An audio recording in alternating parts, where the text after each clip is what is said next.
গ্রামে জানি যে মোড়লগিরি করার জন্য আসলে আন্দোলন করি আমরা সাধারণ শিক্ষকরা।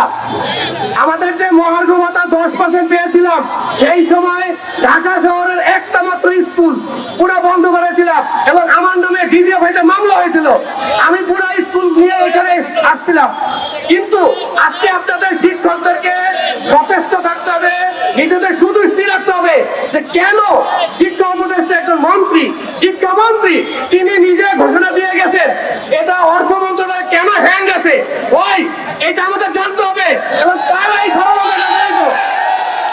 আমাদের কিন্তু পকেটের টাকা কিন্তু বাজেট হয়ে গেছে, বরাদ্দ হয়ে গেছে, শুধুমাত্র আমাদের ইএফটিতে যে এমপিওতে যে টাকাটা যায় সেইখানে ঢোকা শুধু বাকি আছে। এইটুক শুধুমাত্র কারো কোনো পলিসির জন্য, ষড়যন্ত্রের জন্য এটা হচ্ছে না। কাজে আমরা শিক্ষকরা এই সংগঠন থেকে যখনই আন্দোলন ডাকবে আমরা সকলে আসবো তো, হাত তুলে দেখি।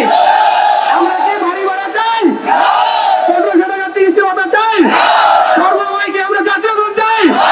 সবাই বলেন একদমই ভারী ভাড়া 20% হতে হবে, জাতীয় দল হতে হবে, 1500 টাকা চিকিৎসা ভাতা হতে হবে, কর্মচারীদের 75% উচ্চ ভাতা হতে হবে এবং সকল ষড়যন্ত্রকারীদের দাঁত ভাঙা আমরা জবাব রাজপথে দিব।